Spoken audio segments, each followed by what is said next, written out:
Good morning, U.S. history students. Today we're going to be doing notes 1.4, the fight for women's suffrage. The essential question, what did suffragists have to do to get the right to vote?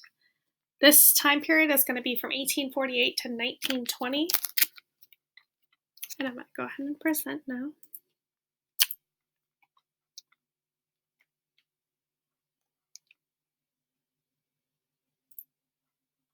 Okay, so don't forget for each set of notes, you're going to have to write the title. So 1.4, Unit 1, this is our fourth set of notes, and the essential question. The reason why we're doing these notes today is because August is National Women's Suffrage Month. So actually, women got the right to vote 100 years ago, just a couple weeks ago, actually just last week. So August 18th was the centennial, so it was a 100-year anniversary of women getting the right to vote in the United States. So when we founded our country, when we became a democracy in 1776, when we wrote the Declaration of Independence, we decided that the people who were going to be able to participate in our electoral system were going to be white male landowners who are over the age of 21. So this is going to leave out a lot of people. This is going to leave out anyone who is not white, who's female, anyone who is poor, anyone who's under the age of 21. Lots of people left out when we wrote our Constitution. So the women's suffrage movement in the United States does take place from 1848 until 1920. But the right to vote, just so everybody knows, because these terms are interchangeable, suffrage, the enfranchisement, or the franchise, all of those terms mean the same thing. They mean the right to vote. So lots of people argued that women shouldn't have the right to vote before 1920 when we had the 19th Amendment. People argued that women were high-strung, women were irrational, women weren't smart enough, women are supposed to stay home. They were too physically frail to vote. If they had to get out of their houses and they had to walk to the polling station, they would get too tired to be able to cast their ballots. And if we did let them do that, they would become very masculine if they voted. So very strict gender norms back then. Things were not equal by any means. But women have been pushing for the right to vote since we created our Constitution in the first place. So President John Adams, before he was president, when they were writing the Constitution, the Founding Fathers at the Philadelphia Constitutional Convention, Abigail Adams wrote a letter to her husband, and she asked him to remember the ladies. So they argued that they would be hypocritical if the men were to disregard half the population and not give them the right to vote. The whole idea of taxation without representation that the colonists were fighting the British about, the white men were doing the same thing to the women in this country when they were crafting the Constitution. So as suffrage began to expand, remember the 1820s, 1830s, Andrew Jackson was the common man's candidate. We began to extend voting rights to white men who did not own land. So you still had to be white, you still had to be male, over 21, but you could be poor and you could still vote. You didn't have to own land anymore. So they did drop that requirement in the 1820s. So in the 1840s, women began to organize.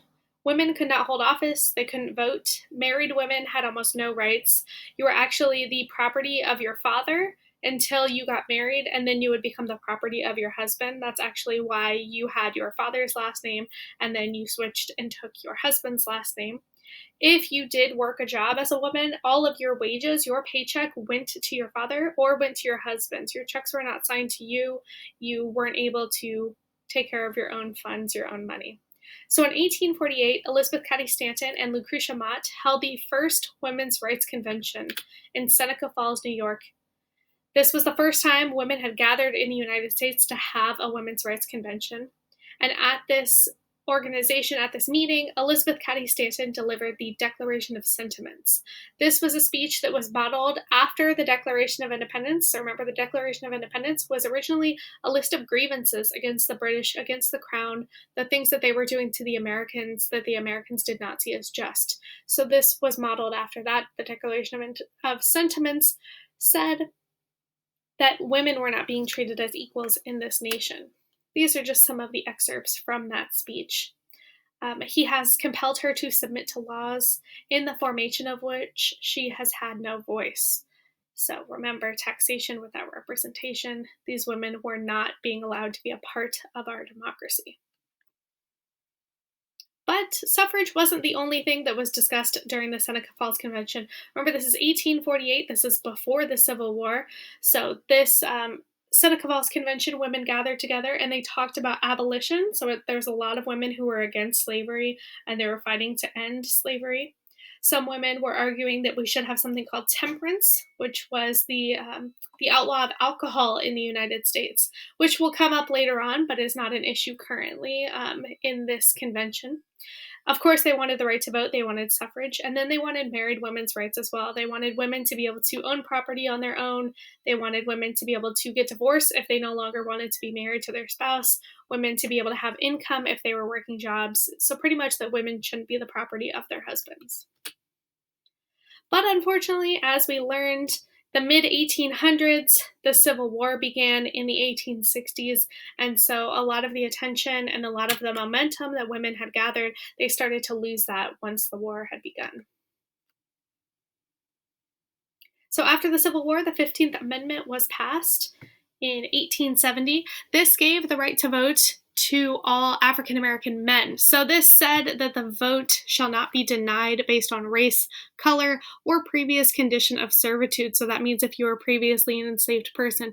But unfortunately, that means women were still left out of the conversation. This led to a divide in a lot of the people that were working together, African American men and African American women, and of course, all people of color and white women were working together to get the right to vote at this time. But when African American men got the right to vote first, this left a lot of women out, of course, so they were angered by this divide in the movement. So Frederick Douglass and Susan B. Anthony were two people that used to fight together for the rights of both women and minorities, but this led to a divide in their friendship when African American men were given the right to vote before women. So Frederick Douglass said, when women, because they are women, are dragged from their houses and hung upon lampposts, when their children are torn from their arms and their brains dashed upon the pavement, then they will have an urgency to obtain the ballot equal to our own. But was this not true for Black women as well? Frederick Douglass said, yes, it is true for the Black woman, but not because she is Black. I'm sorry, not because she is a woman, but because she is Black. The Second Women's Rights Convention was held in 1851, still fighting for the right to vote, and one of the most famous speeches that came out of this was from a woman named Sojourner Truth. She was actually born enslaved, and she was a suffragette, so she fought against slavery, she fought for the Union Army, and then she fought for women to have the right to vote. And I'm going to go ahead and play a clip of this video now. Of course, this is updated. This is performed by Kerry Washington, but this is the speech that Sojourner Truth gave at that Women's Rights Convention. In 1851, the Black abolitionist and former slave Sojourner Truth spoke to a gathering of feminists in Akron, Ohio. The spontaneous speech, only a few minutes long, was a landmark moment in feminist and abolitionist history.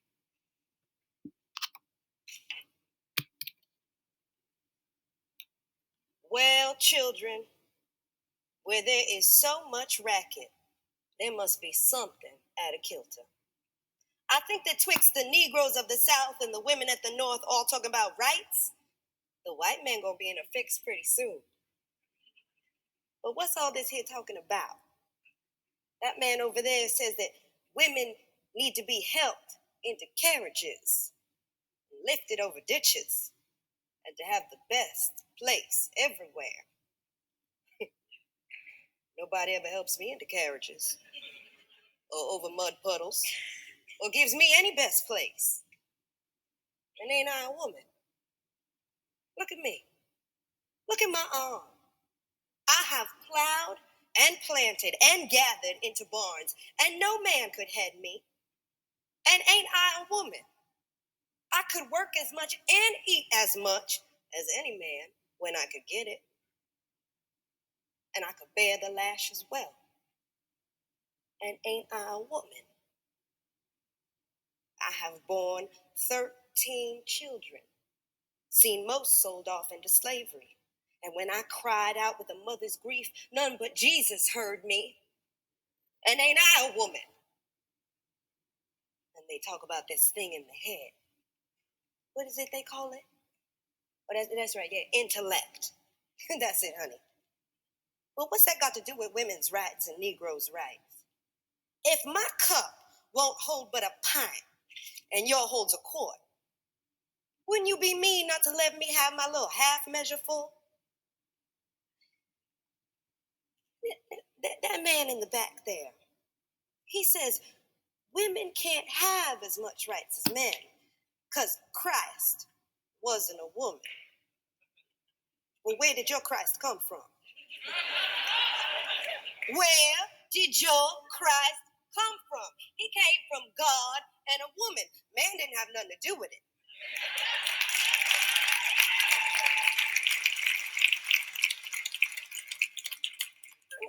If the first woman God ever made was strong enough to turn the world upside down all alone, well, these women here together ought to be able to turn it back and get it right side up again. And they asking to do it. The men better let them.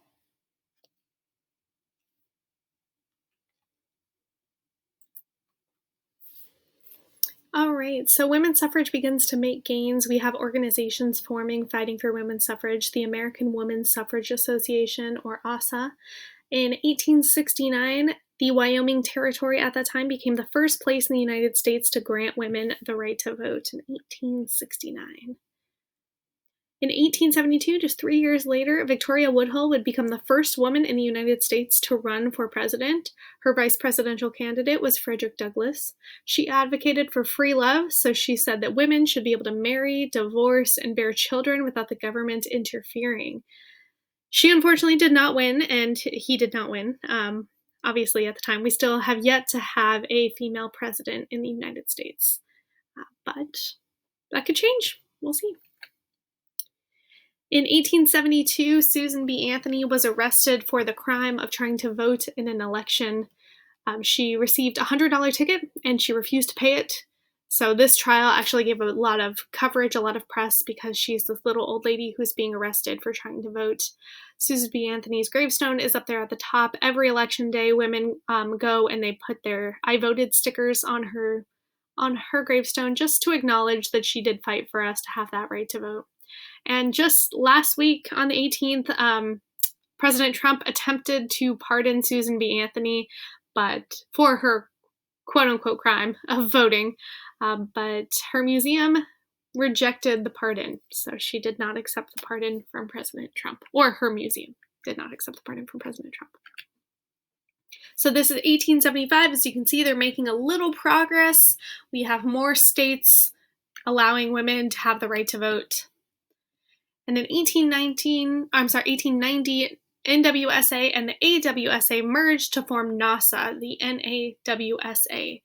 In 1900, Carrie Chapman Chatt would take over the leadership of NASA and fight for women's suffrage at the state level. So she's pushing state by state to gain this right. As you can see, it's going state by state in the map. By 1915, the whole West Coast had given women the right to vote. In 1916, we have the younger people in this organization start to break away. So the younger people, like Alice Paul, breaks away from NASA. She forms her own group, the National Women's Party. And this was a group that was formed with the idea that they should not be going state by state to get the right to vote. Instead, they should go federal. They should go nationwide. They want an amendment to the Constitution to guarantee women the right to vote in every state across the United States. Those of you may remember last year when you learned in your world history class about World War I. World War I lasted from 1914 to 1918. The United States didn't get involved until late 1917, but the women were still fighting for the right to vote during this time. So they were protesting outside of the White House. They were protesting a wartime president, President Wilson, and they were arrested for protesting during a time of war. So all of these women who were outside the White House, they were protesting. Over 500 women were arrested at this time. 168 of them served jail time. They continued each day to bring more women out. More women got jailed. More women brought out. More got thrown in jail. And once they were in jail, they had to suffer very harsh conditions in jail too. They decided they were going to go on a hunger strike, and they were forced fed while they were in jail. So they took tubes and they shoved them down their throat. They cracked eggs and poured them down so that they would force feed the women, which was very harsh and unjust treatment for the women who were in jail. So they wrote a speech, or they wrote letters, to President Wilson asking him to provide them support with the right to vote. And he did give a speech to Congress, eventually supporting women and their right to vote. But in order to pass the 19th Amendment, it does not take the president, it takes Congress. So Congress, we had to have 36 states at the time ratify it. So a lot of the older women in the movement, the less radical women, they started to die off. Elizabeth Cady Stanton, Susan B. Anthony died in the early 1900s. But we started getting more diversity in the movement. Women like Ida B. Wells were pushing for the right to vote for all women, not just white women who were the main focus of these groups. These groups were not integrating. They were not accepting of other races being involved. So Ida B. Wells was pushing for the right to vote for all women. She was African American, but she wanted all women to have this right. So these are some of the women of color who were essential in securing voting rights for women across the United States. So of course, Sojourner Truth, who we just heard about, Ida B. Wells, who we heard about, all of these women were pushing for the right to vote. So we had women of all different races, even though they're not really acknowledged in history. They all helped to get the 19th Amendment passed. The 19th Amendment said the right to vote shall not be denied on account of sex. Okay, so you cannot deny someone the right to vote just because of their gender. So this shows you a map of 1920. 1920 did officially give women the right to vote across the United States. But what I need you to realize is it wasn't actually all roses at that point. We didn't actually give all women the right to vote. All white women did get the right to vote in 1920. All white women were allowed to vote with the 19th Amendment, but women of color would have to continue that fight as the years progressed throughout the 20th century. So Asian American women were able to get the right to vote in 1952. Native American women were able to get that right in 1957. And Black women and Latinx women were able to get that right with the passage of the Voting Rights Act in 1965. Some did have to wait until 1975 with language minority citizens, so citizens who were learning English as a second language, they got their right to vote in 1975. So women were definitely still pushing for this throughout time. And we have a Schoolhouse Rock video about this, so don't forget to write a summary at the end of your notes while you're watching the Schoolhouse Rock video.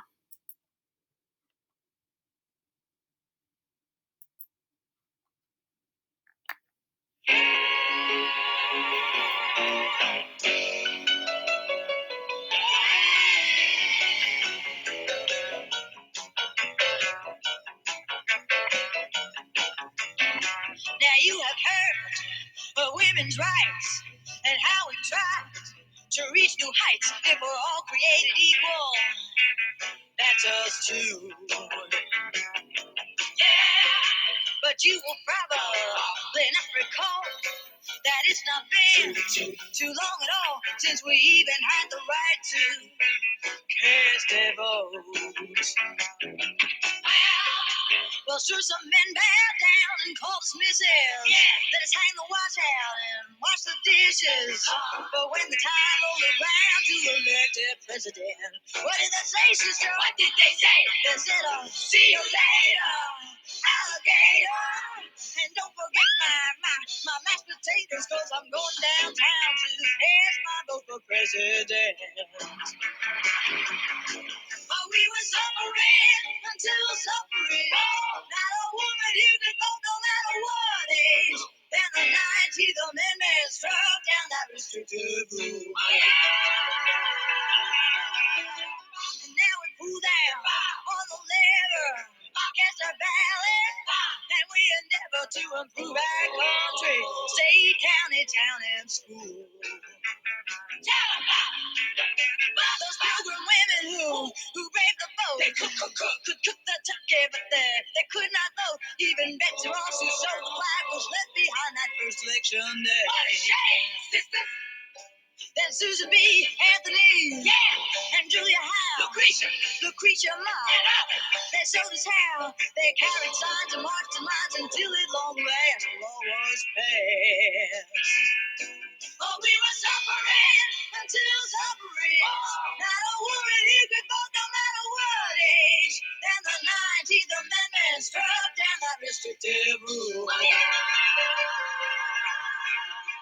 And now we cool down on the lever, cast our ballot, and we endeavor to improve our country, state, county, town, and school.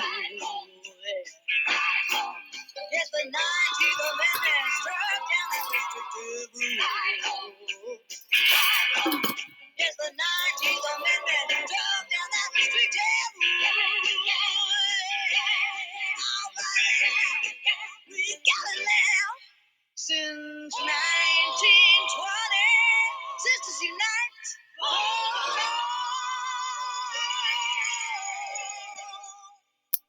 100 years, ladies. 100 years.